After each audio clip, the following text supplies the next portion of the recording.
ভাৰতীয় চলচ্চিত্ৰ ইতিহাসৰ সকলো অভিলেখ ভংগ কৰিল ধুৰন্ধৰ দ্য ৰিভেঞ্জে।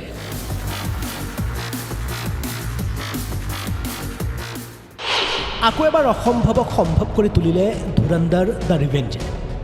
দেশত ধুমুহাৰ সৃষ্টি কৰি ভাৰতীয় ছবিৰ ক্ষেত্ৰত নতুন মাইলৰ খুঁটি হৈ পৰিল ধুৰন্ধৰ দ্য ৰিভেঞ্জ।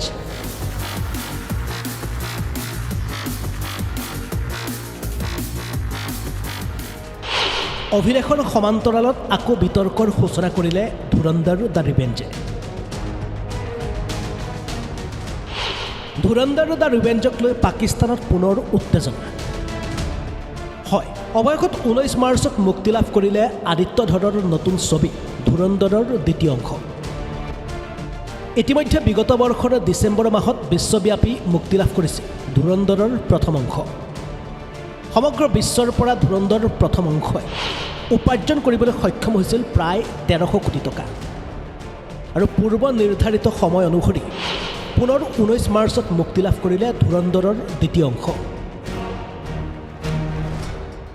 আৰু প্ৰত্যাশিতভাৱে সকলো অভিলেখ ভংগ কৰি ধুৰন্ধৰৰ দ্বিতীয় অংশ তথা ধুৰন্ধৰ দ্য ৰিভেঞ্জে মুক্তিৰ প্ৰথম দিনটো সৰ্বভাৰতীয় পৰ্যায়ত উপাৰ্জন কৰিলে প্ৰায় 172 কোটি টকা।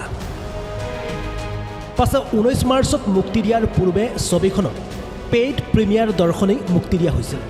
আৰু 18 মাৰ্চৰ এই পেইড প্ৰিমিয়াৰ দৰ্শনীটো সৰ্বকালৰ অভিলেখ ভংগ কৰি মাত্ৰ এটা নিশাত 45 কোটি টকা উপাৰ্জন কৰিবলৈ সক্ষম হৈছিল ছবিখনে।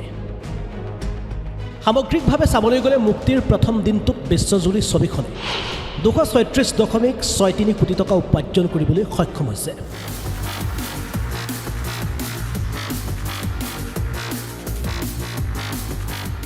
আদিত্য ধৰৰ ছবি ধুৰন্ধৰ দ্য ৰিভেঞ্জৰ মুক্তিৰ পূৰ্বে সৰ্বভাৰতীয় পৰ্যায়ত মুক্তিৰ প্ৰথম দিনটোত সৰ্বাধিক উপাৰ্জন কৰা ছবি আছে শ্বাহৰুখ খানৰ জৱান। ধুৰন্ধৰ দ্য ৰিভেঞ্জৰ পূৰ্বে শ্বাহৰুখ খানৰ জৱান ছবিয়ে মুক্তিৰ প্ৰথম দিনটোত উপাৰ্জন কৰিবলৈ সক্ষম হৈছিল 75 কোটি টকা। ইফালে ধুৰন্ধৰ দ্য ৰিভেঞ্জক লৈ দেশত পুনৰ আৰম্ভ হৈছে বিতৰ্ক। একাংশই ক'ব বিচাৰে ছবিখন ৰাজনৈতিকভাৱে প্ৰৰোচিত, অন্য একাংশৰ মতে সত্যক দাঙি ধৰাৰ বাবে সমস্যাত পৰিছে দেশৰ একাংশ লোক। পাকিস্তানৰ কৰাচীত থকা লিয়াৰী নামৰ এখন চহৰক কেন্দ্ৰ কৰি 2000 চনৰ পৰা 2022 চনলৈ ঘটা ৰাজনৈতিক ঘটনাৰ প্ৰবাহক লৈ নিৰ্মাণ হৈছে ধুৰন্ধৰ দ্য ৰিভেঞ্জ।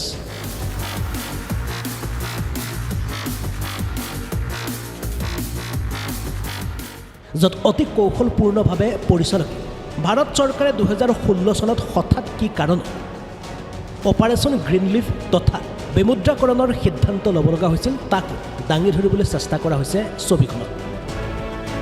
সমান্তৰালভাৱে ভাৰত আক্ৰমণৰ বাবে যুঁজা চলোৱা পাকিস্তানৰ প্ৰতিটো আক্ৰমণ কেনেদৰে ভাৰতীয় গোপন এজেণ্টে প্ৰতিহত কৰিছিল তাকো দেখুৱাবলৈ চেষ্টা কৰা হৈছে ছবিখনত। উত্তৰ প্ৰদেশৰ গেংষ্টাৰ তথা ৰাজনৈতিক নেতা আতিক আহমেদে কেনেদৰে দাউদ ইব্ৰাহিমৰ সহায়ত ভাৰতীয় ৰাজনীতিক প্ৰভাৱান্বিত কৰিব বিচাৰিছিল তাকো সামৰিবলৈ চেষ্টা কৰিছে ধুৰন্ধৰ দ্য ৰিভেঞ্জে। পাকিস্তানত কেনেদৰে আননোন গানমেনে আতংকৰ সৃষ্টি কৰিছে সেয়াও ছবিখনত দেখুওৱা গৈছে। প্ৰায় 4 ঘণ্টীয়া দৈৰ্ঘ্যৰ এই ছবিখনৰ কাহিনী এতিয়া সাম্প্ৰতিক ভাৰতৰ ৰাজনীতি আৰু সমাজ ব্যৱস্থাত ব্যাপক ক্ৰিয়া কৰিছে। কিন্তু এই বিতৰ্কৰ মাজতে পূৰ্বে কোনেও গঢ়িব নোৱাৰা অভিলেখৰ পাছত অভিলেখ গঢ়ি গৈছে আদিত্য ধৰৰ ধুৰন্ধৰ দ্য ৰিভেঞ্জে। Entertainment desk report Asom live 24 NB news.